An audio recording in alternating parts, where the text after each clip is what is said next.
posibilidad, ng tagumpay o kabiguan, ng ligaya o lungkot.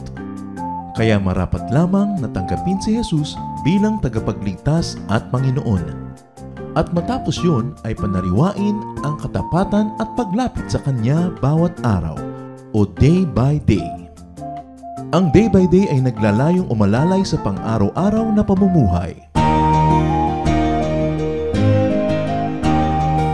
Narito po si Kuya Ed Lapis sa mensaheng pinamagatang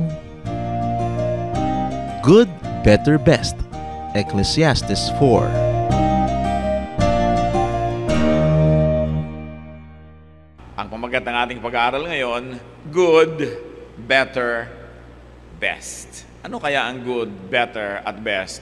Ayon kay Solomon, the wisest man that ever lived. Ito po ang chapter 4 ng Ecclesiastes. Heavenly Father, thank you for who you are in our lives. Salamat, Lord, sa mga victories na binibigay mo sa amin. Salamat din sa mga lessons that we learn in failure. Salamat sa aming lakas at salamat din sa aming mga kahinaan. Natututo kaming umasa sa inyo at huwag maging mayabang. Salamat, Panginoon, sa anumang bagay na ipinagkakaloob nyo. Dalangin namin magkaroon kami ng malinaw na paningin upang lagi naming makita that everything that comes from you is a blessing, whether or not our mind agrees that it is so. Nawa, Panginoon, yung espiritu namin lagi na maging susunod-sunod, sumasama, nagnanais na mapalapit sa inyo. Nawa, Ama, kausapin niyo po kami. Be the true speaker. Use your servant only as your tool, as your instrument, and bless us. Glorify yourself, lift up your name, protect us from all work of evil men and evil spirits. Give us health, give us strength, and now give us wisdom and understanding to hear you. Lord, we commit this time to you. Protect us from malicious people, from malicious spirits, at ganon din naman ang aming mga mahal sa buhay na hindi namin kasama ngayon. Nawa, pagpalain nyo rin. In the name of Jesus our Lord, our teacher, our healer, we pray. Good, better, best. We're going to read Ecclesiastes chapter 4, and now verse 1. Solomon speaking, reviewing what is important in life. Again, I looked and saw all the oppression that was taking place under the sun. I saw the tears of the oppressed, and they have no comforter. Power was on the side of their oppressors, and they have no comforter. Isa pong observation ni Solomon sa buhay na napakaraming api. Parang noon at ngayon magkamukha lamang sapagkat bihira naman talaga ang nagbabago sa buhay ng tao. Solomon observes here a very disturbing reality that there is much oppression of men. That the oppressed have no champion, no protector at all, no comforter. And the oppressors are powerful, or the oppressors are the powerful ones. Sabi niya, sobra ang hirap ng tao at ang nagpapahirap sa kanila ay walang makapigil sapagkat kung sino yung mga makapangyarihan ay siyang nagpapahirap sa kapwa. And why is this so? We surmise that because power corrupts. That's why it is the powerful who oppress, because they are the ones who can oppress. And if power is not surrendered to God, it can so easily corrupt people to become selfish and to use power that is lent by God for selfish agenda. There's also another truth why the powerful are the oppressors, because weakness invites aggression. Meron po mga kahinaan na likas at kusa na nag-aanyaya ng pang-aapi. Kaya may mga tao na kahit hindi ka mapang-api, pag nakasama mo tong taong to, aapihin mo siya dahil siya ang humihingi na apihin mo siya. Sa kanyang pagsasalita, sa kanyang pagkilos, para bang ina-advertise niya, pwede mo akong apihin, pwede mo akong kawawain, pwede mo akong abusuhin. And to correct this evil, now it is our conclusion in our time, religion should direct and control power. Kaya napakahalaga na mayroong concern ng any religious endeavor na maka-influensya siya sa mga makapangyarihan at nang sa ganon magkaroon ng limitasyon at godly control yung paggamit ng power. Also, religion should empower the weak. Napakahalagang godly mission ng mga organized faiths and religions that they must be committed to empower the weak. because the weak have no champion. Yan ang observation ni Solomon. They have no comforter. But, sadly, religion can reverse this duty and role when it validates power.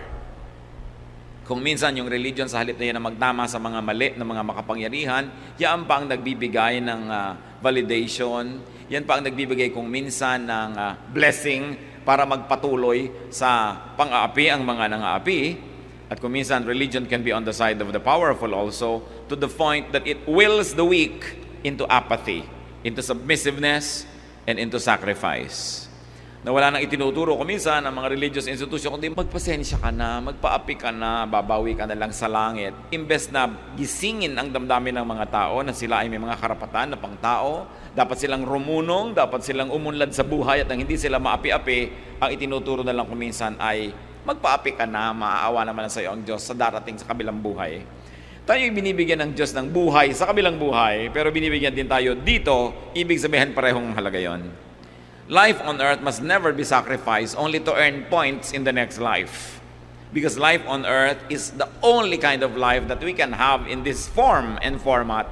Therefore, the most must be made out of it. In fact, it is the theme of Ecclesiastes, how to make the most out of life here. At ano pa po ang mga observations ni Solomon? Ecclesiastes 4:2-3. And I declare that the dead who had already died are happier than the living who are still alive. But better than both is he who has not yet been born, who has not seen the evil that is done under the sun. So sinabi ni Solomon, well, mabuting nabubuhay, pero mas mabuting mamatay. Kasi matatapos na ang pagdurusa mo. At higit na mabuti kaysa sa rito sa mabuhay o mamatay, yung hindi na ipinanganak kahit kailan dito sa mundong ito, dahil hindi na siya nadungisan at hindi na niya nakita ang mga karumihan at kasamaan na nangyayari sa balat ng lupa. So in reflecting the misery of life in this world, Solomon declared that it is good to live, better to die, and best not to be born at all. Of course, the language and ideas of Solomon must be understood in its poetic context and in its Eastern Oriental flavor, which is fond of exaggeration. Kaya pag sinasabi ni Solomon sa Ecclesiastes na meaningless, hindi naman ibig sabihin zero ang value ng mga ginagawa ng tao. Ang ibig lang niyang sabihin, it doesn't mean as much as you want it to mean. It will not be as valuable as you think it would become. Pero hindi naman ibig sabihin zero. Pag sinabi niyang meaningless na maghirap ka, meaningless na magtrabaho ka, hindi naman talaga meaningless yon. Pero ang ibig lang niyang sabihin, kung inaasahan mo ng lahat ng iniintay mo na magiging bunga ng ginagawa mo ay makakakamit mo, meaningless yan. Hindi mo makakamit yon. That you must not pin everything on what you work for or what you dream of because you can never have it in a perfect state. So, ganun din ang ibig sabihin niya that it is better to die. Siyempre, masarap namang mabuhay dahil yung buhay nga gift yan ng God. Pero ang ibig lang niyang sabihin, sa hirap ng buhay na ito, huwag ka na lamang na patumpik-tumpik pa kung kinukuha ka na ng Panginoon, sumama ka na. Dahil bagamat masarap ang buhay dito, lalo namang mabuting magwakas na yung mga paghihirap at kasama ka na ng Diyos. At lalo namang napakabuti kung hindi ka na nga naipanganak pa dito, nang hindi ka na napasama sa gulo ng mundo. Because the unborn will never see the evil done in this world. We must notice here that there is theology about life and death. That there is such a teaching that can be gleaned from this insight. But first of all, that Solomon is teaching us that there's really life after death. That there is a life before birth. Na kahit hindi ka pa nga ipanganak dito, meron ka ring buhay na tatamasahin sa presensya ng Diyos. That there is spiritual life before earthly birth. That there is spiritual life after earthly death. And there is life even without earthly birth and death. Kaya ang sabi sa Ecclesiastes 12:7, na malayo pa sana sa chapter 4 natin ngayon, the dust returns to the ground it came from, and the spirit returns to God who gave it. Kaya yung kamatayan, masyado lamang tayong malulungkot kung nagiging masyadong physical ang pananaw natin. Pero sabi niya, sa oras ng kamatayan, naghihiwalay ang katawan at ang espiritu. Ang katawan ay bumabalik sa lupa at ang espiritu bumabalik sa Diyos. Siyempre, nakakalungkot kasi yung katawan mo, mahal yung katawan ng kapwa mo na sumakabilang buhay, ikaw ngayon nalulungkot, pero hindi ka dapat malungkot para sa kanya. Sapagkat yung espiritu niya ay sumama sa Diyos. Isang mahalagang theology na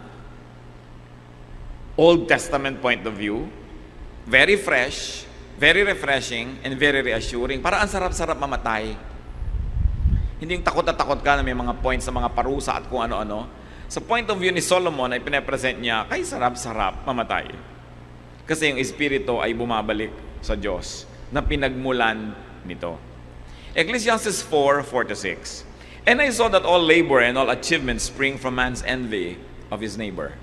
This too is meaningless, a chasing after the wind. The fool folds his hands and ruins himself. Better one handful with tranquility than two handfuls with toil and chasing after the wind. Nakita daw niya na ang lahat ng pagsisikap ng tao ay para lang makipag-compete sa kanyang kapwa. So kaya lang palit ng bewang ang isang tao para mas malit ang bewang niya sa bewang ng kanyang kaibigan. Kaya palaki ng bahay para mas malaki ang bahay niya kaysa sa kanyang kapitbahay. Kaya pa-honor sa anak para mas mataas ang grade ng anak kaysa sa anak ng kumari niya. Sasabi, lahat ng ginagawa ng tao, nagko-compete lang kayo, kaya kayo napapagod. Sabi niya, all of this labor achieves nothing because it is empowered only by envy. So man's great motivation for work, for achievement, and for strife is the envy of fellow man, the desire to outdo one another. Kaya sabi niya, kahit sa mga pinakamagagaling na mga achievement ng tao, meron pa ring evil energy yan kasi gusto niyang siya magwagi. Gusto lang niya matalo yung iba, siya ang bida. And this is meaningless because it does not bring genuine satisfaction. What do we mean? Kung may ginagawa lang tayo para madaig ang ating kapwa, therefore, kung wala na tayong audience na nakatingin at wala ng kapwa para mainggit na nakatingin, bali wala sa iyo yung achievement mo. Nagkakavalue lang yun pag kinakaingitan ng iba, pag dire-recognize ng iba tinahangaan, pero pag wala na sila at nag-iisa ka na, may harap kang tropeo, masaya ka nga ba? Ano nga ba ang ginawa nun sa buhay mo? Sapagkat ang tunay na kaligayahan ay yung kaligayahan na nalalasap mo kapag ikay nag-iisa. Yung ikaw lang, masaya ka. Yun ang kasiyahan. Pero kung kailangan mo mga taong hahanga, pupuri para ka sumaya, dependent ka sa tao. Paano kung hindi ka pinuri? Hindi ka masaya. At paano kung napintasan ka pa? Di nalungkot ka pa lalo. Kaya sabi, kung may ginagawa ka lang para magpa-impress sa kapwa, kawawa ka lang. Kasi una, hindi naman sila nai-impress Habang tumataas ka ang kalagayan mo, lalo ka nilang pipintasan dahil inggit sila Kaya napakahirap nung ikaw ay sumisikat o kaya ay yumayaman, nagiging makapangyarihan, dumadami lang ang mga critics. Alam niyo yung pinakamasarap sa buhay?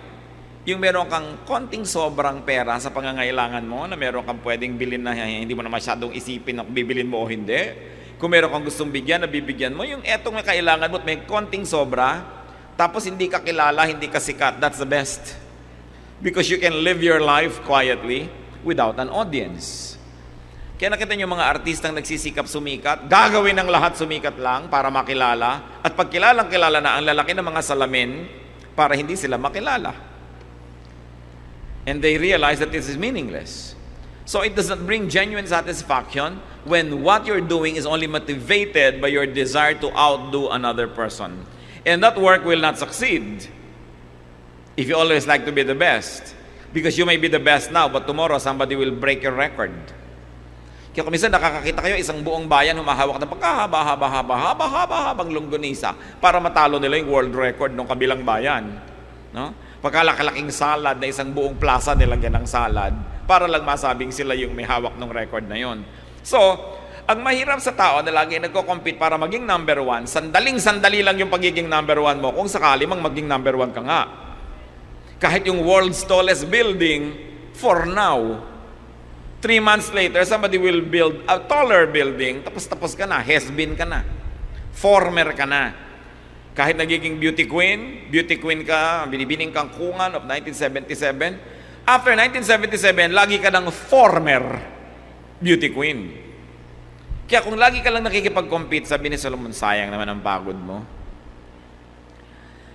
It will never, ever be a success Because, one, somebody will always outdo you.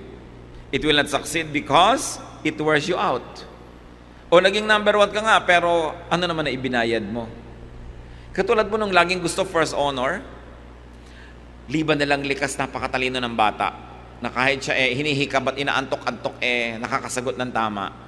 Yung sobrang nagsisikap maging first honor, actually malaking bayad nun No, hindi na nakakapaglaro, hindi na enjoy ng kanyang kabataan, lagi nakangudgod sa pag-aaral dahil ambisyosa ang ina. Usually, ina naman ang may ambisyon nun no?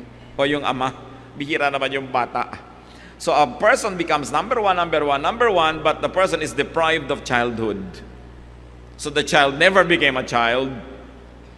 Meanwhile, the age of childhood will never return. So whatever you lose at the time, you can never regain.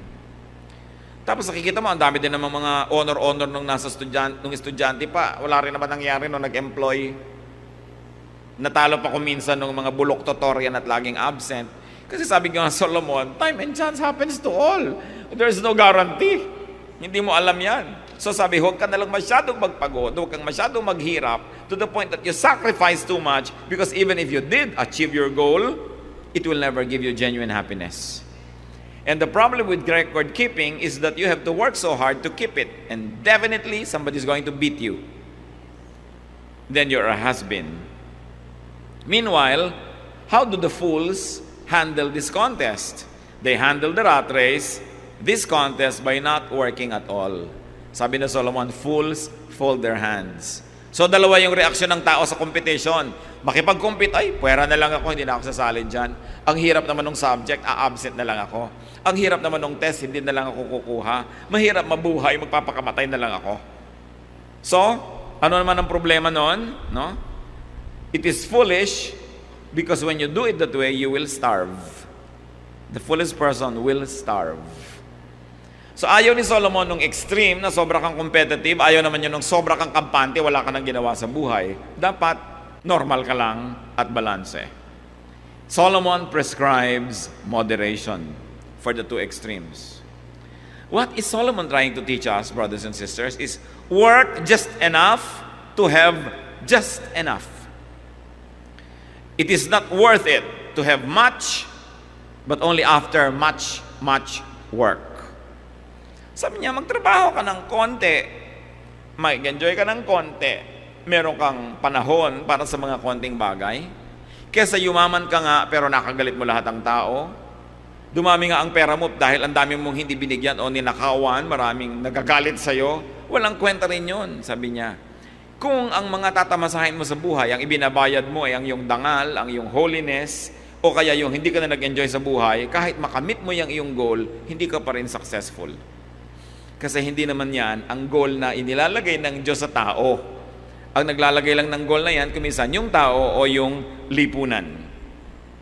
Solomon prescribes that people should stay in the middle of the road and not to be here extremely left or extremely right.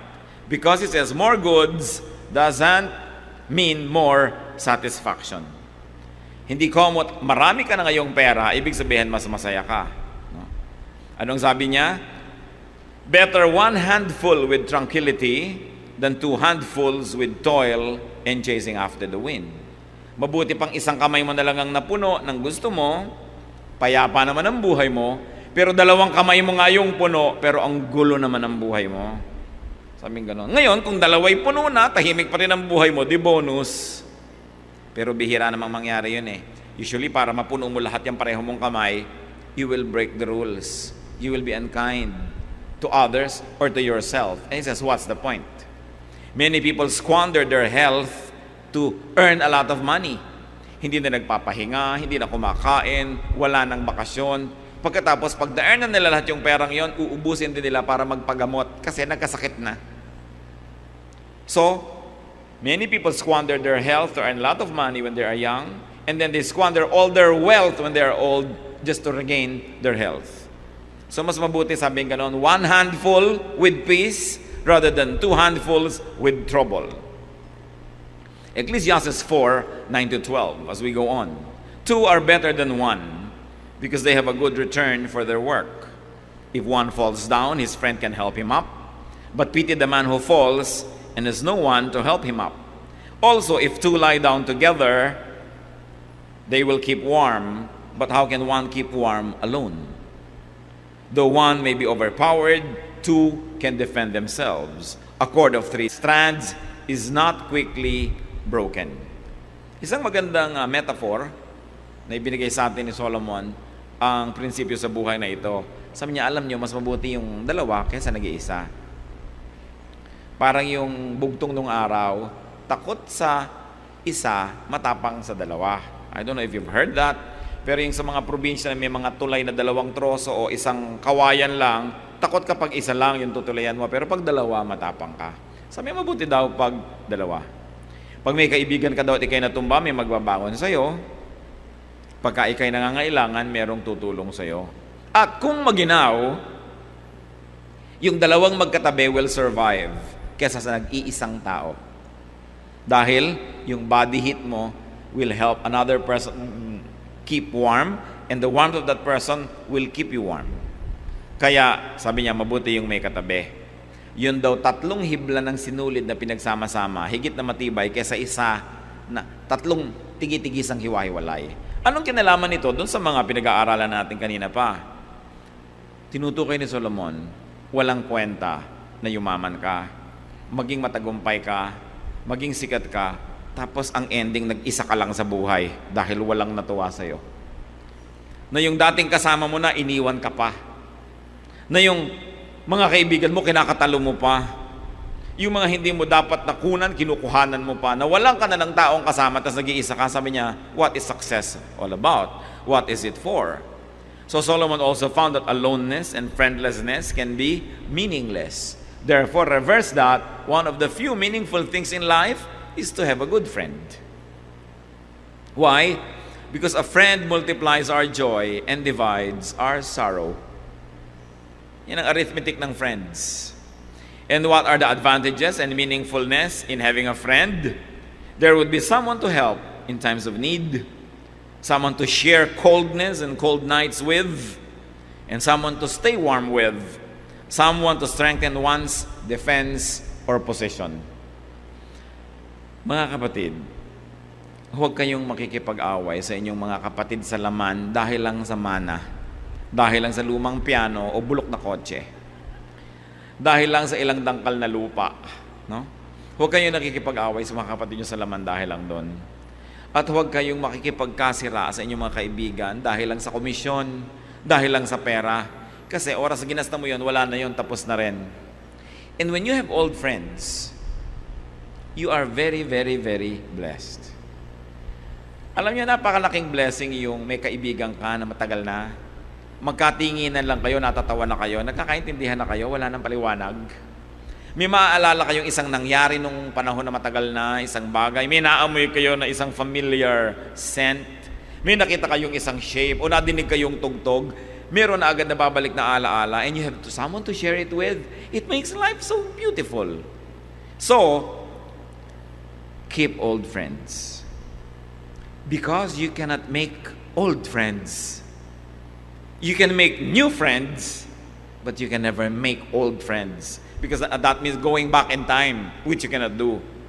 Kaya napakalaking foolishness na yung dati mong kaibigan, makikipag-away ka, makikipagkasira ka, dahil sa bagay, dahil sa material thing, dahil sa pera. And yet many people are deluded into such kind of deception. Pinagpapalit nila yung tao sa bagay. Yung mga bagay, hindi ka naman yan tutulungan eh. Yung wheelchair nga, kung hindi mo kayang pupunta sa kanya, hindi ka naman niya bubuhatin para ka maisakay sa kanya eh. Bagay lang siya eh. So tao, mahalaga. And how is this idea connected with the main theme of striving to accumulate goods? Because that's what Solomon has been teaching. Do not be greedy to the point of being alone. Kasi ang mga sakim, ang ending niya, nag-iisa sila. Baliwala. Kahit ang sarap-sarap ng kinakain mo, nag-iisa ka. Parang wala namang kakwenta-kwentang kumain, nag-iisa ka. Paminsan-minsan, because you're busy or you have work, but kung laging gano'n na lang, mag-iisip-isip ka ngayon, bakit kaya walang sumasama sa akin? Abundant goods shared with good company are better than more abundant goods but consumed alone. Mabuti pa na konti ang pagkain na maraming nagsasalo-salo kesa ang dami-dami, wala ka namang kaagaw pero nag-iisa ka rin, baliwala. Because life was designed by God to be shared with people. Ecclesiastes 4:13-16. Better a poor but wise youth than an old but foolish king who no longer knows how to take warning. The youth may have come from prison to the kingship, or he may have been born in poverty within his kingdom. I saw that all who lived and walked under the sun followed the youth, the king's successor. There was no end to all the people who were before them, but those who come later were not pleased with the successor. This too is meaningless, a chasing after the wind. Sa particular case na ito, si Solomon cites a very, very familiar case. Well, familiar sa kanya, hindi sa atin. Sabi niya, may nakita na akong maraming bagay. Isang batang-bata na walang kaalam-alam. Pagkatapos, naging hari rin siya. Tuwang-tuwa ang mga tao, naging hari siya. Sapagkat ayaw na nila doon sa matandang hari. No? Pero sabi niya, later on, malilimutan din naman siya eh. Di ba isineselebrate mo lang yung bagong dating dahil bago? Tapos mamaya, baliwala na rin. Kaya yung mga photo album, mahalaga lang yan sa'yo. Siguro up to a point, papahalagahan niya ng iyong mga anak, pero huwag mo nang asahang papahalagahan niya ng iyong mga apo. No? Dahil hindi na sila connected doon sa mga detalye ng buhay na yon, baliwala na rin yun. So hindi na rin ganun kahalaga yung mga bagay. Kaya ang mga nagbebenta talaga ng ari-arian, hindi naman mga anak mga apo. Kasi wala naman silang connection na sa mga lolo't lola nila. Ano ba nang malay nila sa hirap na tinamo ng mga yan? So, sabi niya, wala naman nagtatagal. Kahit ang paghanga sa'yo, ang pagmamahal sa'yo, lumilipas din, lalo't yung nagmamahal sa'yo, nawala na. So, anong ibig sabihin ni Solomon dito? Huwag kang magsakripisyo ng maraming bagay para ka lang maalala, para ka lang sumikat, para ka lang maging makapangyarihan. In fact, gano'ng karami sa atin ngayon ang nakakaalala doon sa mga superstar ng Philippine movies 40 years ago or 50. Halos wala na. Lalo yung mga 60 years ago, 70 years ago. Wala na rin yung mga fans nila, baliwala na rin yun. Pero paano ngayon kung halos ibinenta mo ang kaluluwa mo para ka lang sumikat? Yung pala hindi ka naman talaga matatandaan ng matagal. In other words, Solomon gives us many details of life, pero isa lamang yung main theme. Don't waste time and energy for things that don't really matter. And in this case, what is he saying? Becoming king doesn't really matter. Because the king and the slave will both die and they will both be forgotten. No? Sabi, ang buhay lumilipas. Huwag mo nang magsakripisyo ka para ka maging bayani, magkaroon ka ng monumento, maaalala ka ng mga generation. Hindi. Kung minsan nga nilulumot na yung monumento mo, wala namang nakakaalam kung sino ka nga ba. Gaano karami sa inyo, halimbawa, ang nakatira sa kalye na ang pangalan Julio Nakpil. Kilala nyo ba yun? No? Pupunta ka sa Palma Hall sa UP. Sino ba yung si Palma? Alam ba ng mga estudyante kung sino yun? Kahit pa nga sabihin mo, Lopez Haina Road. Sino ba si Lopez Haina? Alam mo ba yun? So, kahit pa nga maging pangalan ng kalsada yung pangalan mo, hindi ka pa rin maaalala ng mga tao kung sino ka. Malalagay ka lang sa mga libro, pero sino naman ang nagbabasa ng libro?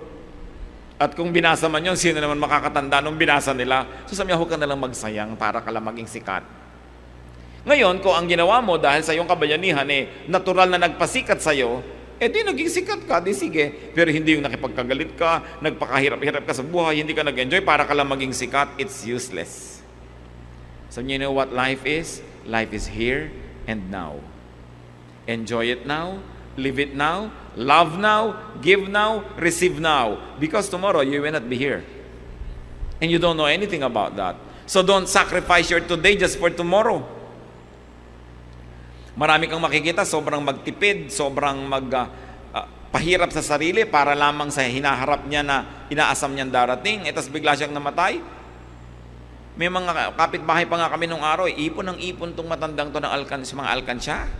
Yung mga malalaking lata ng mga mantika nung araw, pinupuno niya ng barya, pinupuno niya. Halos ayaw niya magbukas ng ilaw. Ang dilim-dilim sa bahay niya. Hindi siya kumakain ng masarap. Laging kung ano-ano na lang kasi ipon siya ng ipon. Bigla siyang namatay, hindi kinuha ng manugang niya yung kanyang mga barya-barya. Ang dami-dami. Sino nag-enjoy? Iba. Hindi masama na magbigay, hindi masama na mag-ipon ng konti for the future, pero huwag yung ipunin lahat for the future at wala na ngayon. Dahil yung ngayon, pag lumampas na, hindi na babalik kahit kailan. Kahit mag-enjoy ka bukas, hindi mo na maibabalik yung ulcer mo na nabutas na bituka mo kahapon dahil sa sobra mong pag-iipon. So mag-ipon ng konti, gumasos ng konti, tumawa ng konti, umiyak ng konti, all in a day. That's what life is all about. Sabi, huwag mong masyadong malalaking mga pangarap. Isasakripisyo mo ang sarili mo, ibebenta mo ang kaluluwa mo para doon sa isang malaking pangarap na kung nakamit mo, wala naman talaga pala. It's a chasing after the wind. That's what he calls it.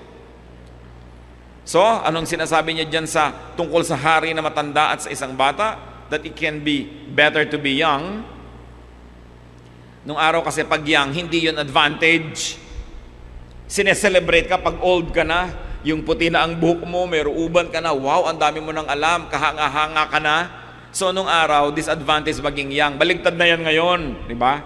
Ang gusto na ng tao ngayon, young siya at ayaw niya maging old. You know why? Because it takes a lifetime to learn nung araw. Ngayon, isang pindot mo lang sa computer, lahat ng tanong mo nandun na, malalaman mo na agad, hindi mo na kailangan maging matanda para marunong. So, hindi na ngayon garantiya na ang isang matanda nga ay marunong. Kadalasan nga, kung sino pa yung matanda, ang naiiwan ng karunungan pagka hindi siya sumabay sa agos ng panahon. Kaya ngayon, hindi na masyadong nagiging katangian na maging matanda. Kaya ayaw na ng taong tumanda. Gusto niya kahit 70 siya, mukha siyang 20. Kasi nga, naiba na ang pagpapahalaga. So, panahon ni Solomon, kapintasan maging bata kasi ibig sabihin, wala kang kaalam-alam. Kaya sabi niya, it is better to be young. It can be better. Sabi ganon. Because the old will die. It's pointless. It can be better to be poor than being rich. It can be better to be ordinary than being a king. Why? Because fortunes can and will change. Sabi, nagbabago ang takbo ng panahon. Yung dating sikat ay lumulubog. Yung dating mayaman ay naghihirap. Reversals can happen. Positions can be reversed. So, why work so hard? Hindi naman niya sinabing, don't work at all. Pero ang sinabi lang niya, dapat alam mo kung hanggang saan na lang. Because a person must never miss enjoying life every day, every week, every month, every year. Because that year can be your last. Even a foolish king, and even a foolish young man can become a wise king. But even if he became a wise king, he will still die anyway. He will be forgotten anyway.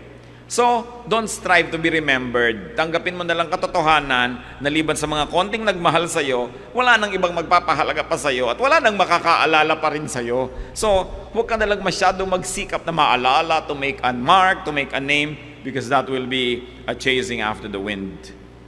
So, what is good? To be alive. It's good to be alive. What is better? To die. And what is best? Not to be born at all. Can you imagine this? Hindi dapat tayong ma-depress dyan. Kasi what we have now is good. What can still happen is better. When the Spirit returns to God. So strive for spiritual ability to transcend this evil world. Sabi niya, napakasama ng mundo, napakarumi ng mundo. So anong dapat natin gawin ngayon mga kapatid? Malampasan natin ang karumihan na ito, malampasan natin ang mga limitasyon na ito habang narito pa tayo. Hindi natin sasabihin na balang araw, pag nandun ako sa kabilang buhay, lilinis din ako. Hindi. Dapat ngayon pa lang, linisin natin ang ating buhay para malampasan natin ang mga karumihan na nasa ating paligid. Hindi natin sasabihin na balang araw, magiging makapangyarihan din ang aking espiritu. Ngayon pa lang. Pwede na yan napalakasin. So what is important is to strive for spiritual ability to transcend this evil world and to return to the spiritual world even before our physical death. Pwedeng mangyari na ang espiritu natin ay makasampa, makarating, makaabot na dun sa kabilang daigdig ng espiritualidad kahit nandito pa tayo sa lupa. Sa Matthew 12:28, the kingdom of God has come upon you. Yan ang sabi ni Jesus. Dumating na sa inyong kaharian ng Diyos. Hindi na kailangan kayo mamatay at magpunta doon. Dumating na. Therefore, it is available. Pwede nating malampasan ang mga hirap, malampasan ang mga karumihan, malampasan ang mga kahinaan ng mundong ito in a spiritual way. Why? Sa Luke 17:21, ang sabi rin ng Panginoong Jesus, the kingdom of God is within you. The kingdom of God is not a place you will go after you die. The kingdom of God is not an event that you await to happen, that you wait for. The kingdom of God is a reality inside of you. It is the state of your soul. It is the state of your spirit. And it can improve and improve and improve. It can expand and expand and expand here and now. Depending on what you do with God's word, what you do with your life, the kingdom of God can be had, can be enjoyed, can be used, can be expanded now. At habang naghahari sa atin yung kaharian ng Diyos na yan sa ating puso, doon natin makikita what is meaningful and what is meaningless. Kung yung mga binabanggit ni Solomon so far na walang kakwenta-kwenta, ang pinapahalagahan pa rin natin, ibig sabihin, hindi naghahari ng ganap sa ating puso ang Diyos. May ibang naghahari, kaya mayroon ibang idinidikta at mayroon tayong ibang hinahabol sa buhay. So work only enough for what you need. Sinabi na niya yan sa chapters 1 and 2. Hirap na hirap ka, mag-iipon ka, magpupundar ka, tapos bigla kang namatay, ipapamana mo lamang sa mga taong hindi mo alam kung paano nila pangangalagaan yung pinaghirapan mo. At kahit ipamana mo yan sa iyong anak, nakakatiya ka ba naman na mamahalin ng manugang mo yung minanan niya kasama nung minanan ng anak mo? So sabi niya, magtrabaho ka para sa kailangan mo lang, may konting sobra, tama na yun. May natitira ka pang panahon at lakas para hanapin ang tunay na kahulugan ng buhay. Hindi ka nabubuhay para maghanap buhay. Naghahanap buhay ka para ka lang mabuhay, para kung buhay ka na, makapaghanap ka ng tunay na kahulugan ng buhay. We don't live to work. We work to live. So that when we live and we survive, we might be able to transcend the limitations of this life and find a more meaningful dimension of life. Kaya kawawa naman yung habang buhay, ni hindi malang nakapagbulay-bulay kung anong kahulugan ng buhay dahil isang kahig, isang tuka. Kaya tinatakil din dito ni Solomon yung poverty, yung oppression. Kasi ang daming mga tao, ni hindi malang makapagpahinga para isipin yung ano nga bang kahulugan ng buhay. Paano maiisip yung mga kahulugan ng buhay kung wala kang makakain, wala kang inisip kundi makahanap ng kakainin? Pag nanonood kayo sa mga scientific channels o educational channels, nakita nyo yung mga hayop. Walang ginawa kundi maghanap ng kakainin, di ba? Yan lang yung ginagawa ng hayop. Maghanap ng kakainin at mag-sexually reproduce. Pero hindi tayo hayop lamang. Hindi lang tayo dapat naghahanap ng makakain at nag-iisip ng sex. Bagamat bahagi yun ng tunay na buhay, yun ay pundasyon lamang ng buhay para pag nandun at matatag, aangat na ngayon ang kahulugan ng iyong pagiging buhay. At yun ang gusto ni Solomon na mangyari. Work only enough for what you need, so that you will have time and leisure to look for the true meaning of life. Do not overwork to the point of missing fun and missing enjoyment and missing nobility of character.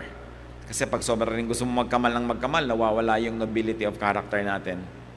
And may dinagdag si Solomon, you want to have life? Have a friend. Because life is better shared with a friend. Sinabi na niya yon. At anong relevance na sa lahat ng pinag-aaralan? If you want a friend, be friendly. Para ka magkaroon ng kaibigan, dapat ikaw ay kaibig-ibig.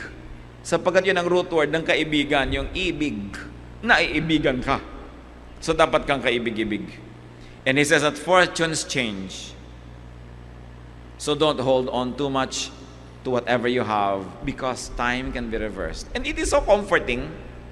Kumisan ko, ang dami mong tinatamasa sa buhay, natatakot ka magpalit ang panahon. Pero malay mo na, ang pagpapalit mas magkaroon ka pa. Pero ang napakasarap niyan, kung walang-wala ka, alam mo rin, ay gumugulong ang buhay. Nagpapalit ang panahon. Ang mahalaga lang, lumalagay ka doon sa kung saan dadaan yung pagpapala. And when you study spirituality, you will realize that there are lifestyles, there are mind frames, And there are activities that attract blessings. One of that is giving. One of that is generosity and kindness. That attracts blessings. Because in spirituality, a lot of things are true on the reverse. Like, you keep only what you give away, and you lose what you selfishly try to keep. Look at love. When you give it away, it goes back to you. You keep it by giving it away. But keep love to yourself and love only yourself, and nothing happens. Nobody will love you. No love goes around. Fortunes can change. So whatever you have now, enjoy it. Share it with people, and in the process, win friends. So that when your fortunes change, you will have unchanging friends. And that will divide your difficulty. Because fortunes change, travel light. Huwag kayong masyadong maraming requirement para sumaya. Turuan ang sarili na sumaya kahit papano. Hindi laging maraming requirement. And do not take yourself too seriously. Remember this, nobody will remember you and me. Don't even think of being remembered. Because even if we got remembered, it will only be for a while. So if you're not going to be remembered, what does it mean? Live for the here and now. Live the moment, seize the moment, enjoy life, give, be godly, so that when you have to go, you have no regrets. Dear God, thank you for your reminders. Salamat sa mga karunungan ni Solomon. Panginoon, kahit paulit-ulit yung mga sinasabi ni Solomon sa bawat verse, sa bawat chapter, ituro mo sa amin kung ba't ito paulit-ulit. Siguro talagang napakatigas ng ulo ng tao na kailangang ulit-ulitin para matandaan at maunawaan.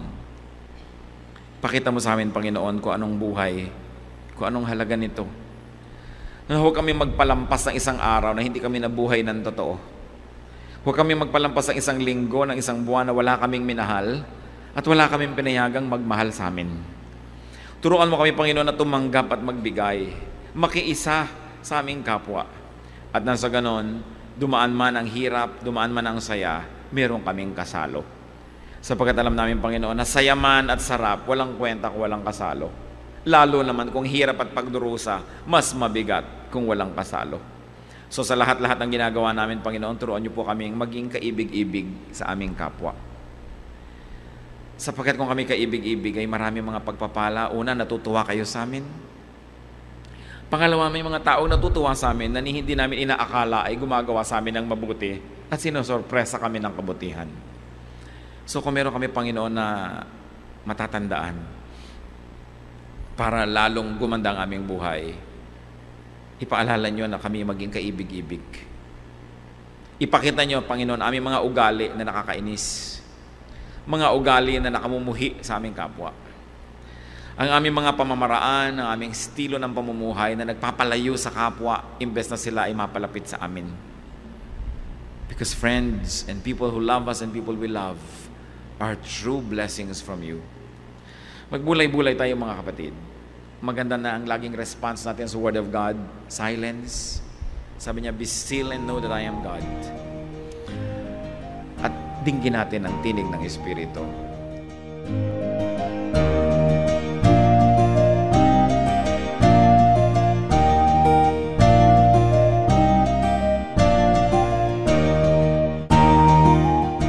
Ang katatapos pong mensahe ni Kuya Ed Lapis ay pinamagatang Good, Better, Best, Ecclesiastes 4.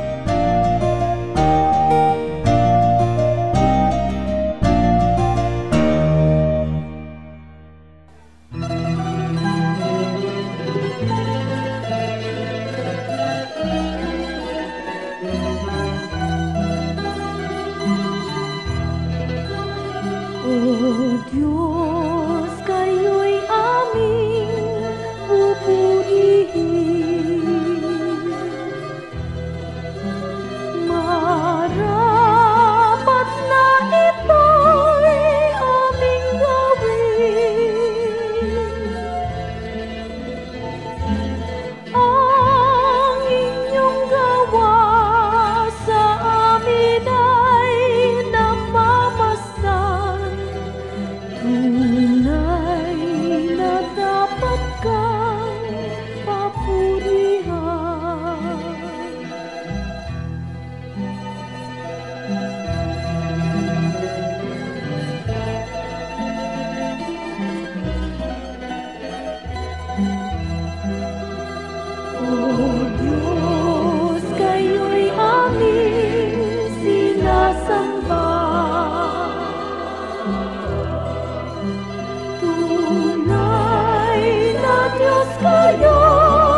Tayo po ay dumako sa ating hiyas ng lahi.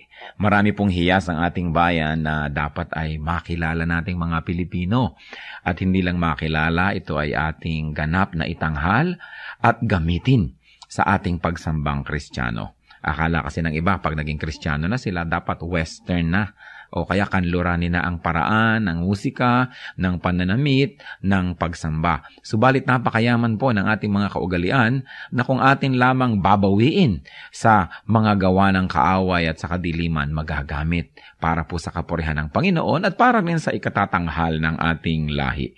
Sa atin pong hiyas ng lahi ay ngayon ay ating pakikinggan ng instrumentong patatag. Ito po ay isang paglikha ng tunog at musika ng mga kalinga.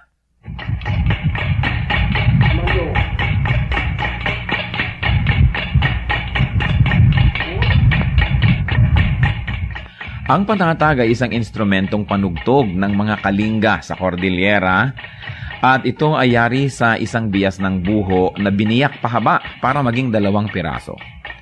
Ang isa o 2 kaputol ng buho ay ipinapatong ng manunugtog sa kanyang 2 hita kung siya'y nakaupo at ito'y salisihan niyang hinahataw ng patpat sa isang maindayog na ritmo habang ang kanyang kamay na walang hawak na patpat ay dadampi-dampi naman dito sa mga buhong ito.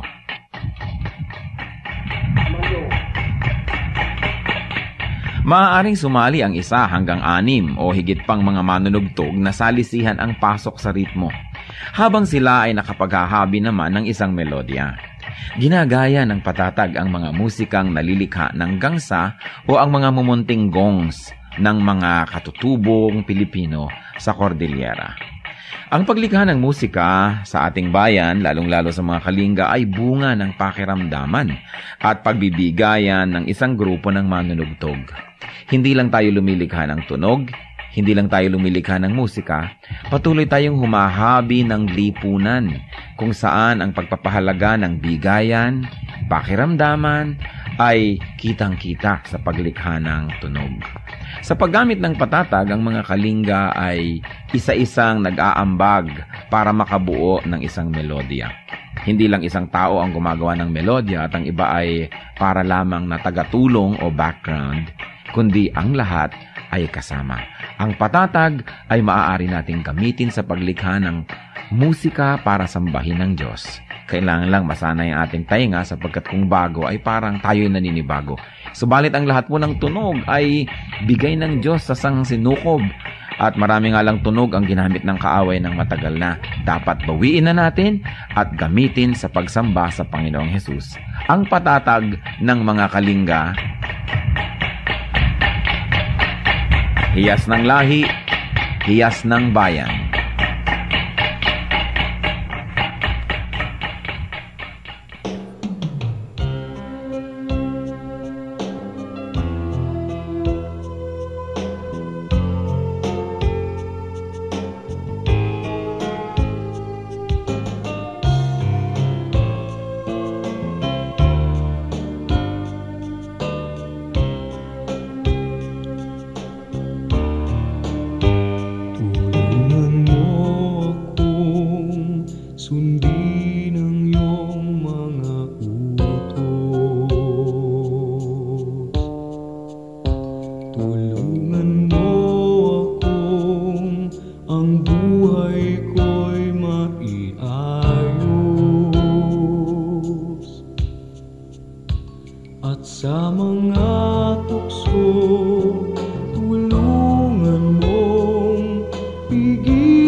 Sa sarili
Pagpipigil sa sarili, pagpipigil sa sarili. Kung nalulungkot at nalulumbay, magtiis at maghintay. Pagpipigil sa sarili, pagpipigil sa sarili. Ang ituro mo sa buhay ko, Jesus.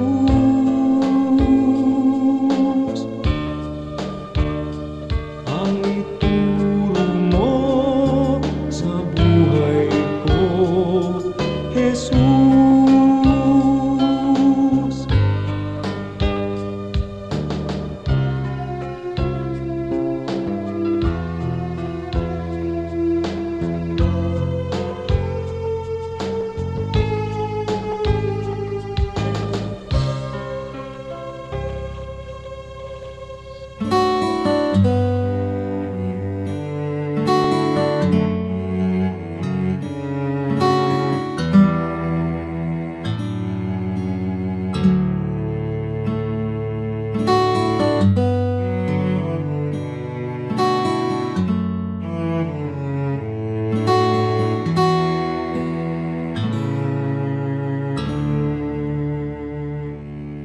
Aking damdamin, di mapalagi, at ang isipan ay laging ligaw.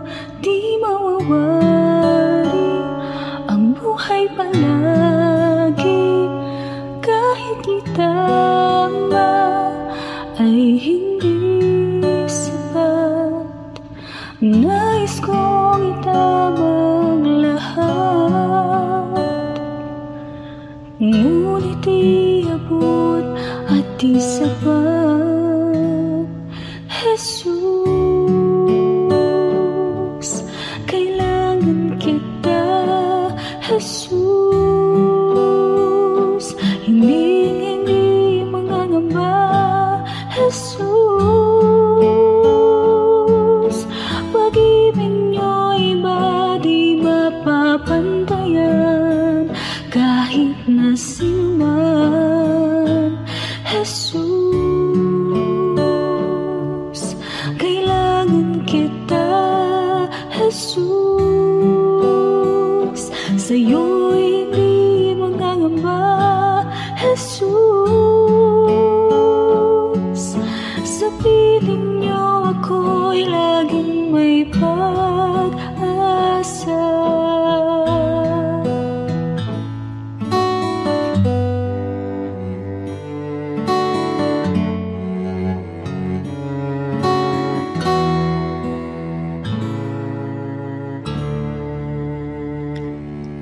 Aking damdamin, di mapalagi,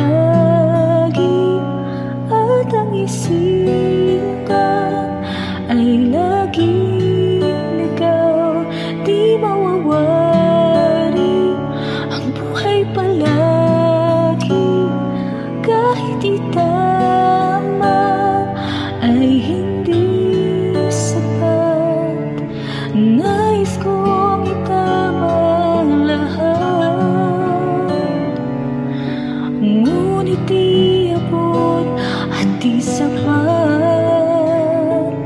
Jesus, kailangan kita. Jesus, hindi mangangamba. Jesus, pag-ibig niyo'y iba di mapapantayan, kahit na sinuman. Jesus, kailangan kita. Jesus, sa'yo'y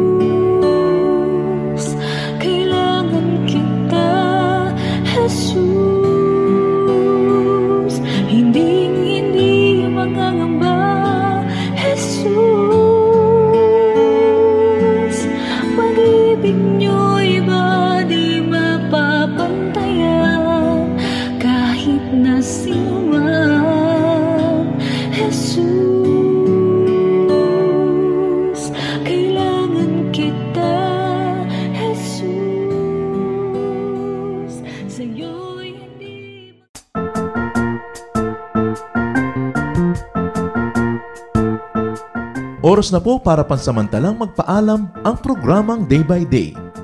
Tayo po'y magsama-sama tuwing ika-6 hanggang ika-7 ng umaga, araw-araw. Magandang umaga po at mabuhay ang Panginoong Hesus!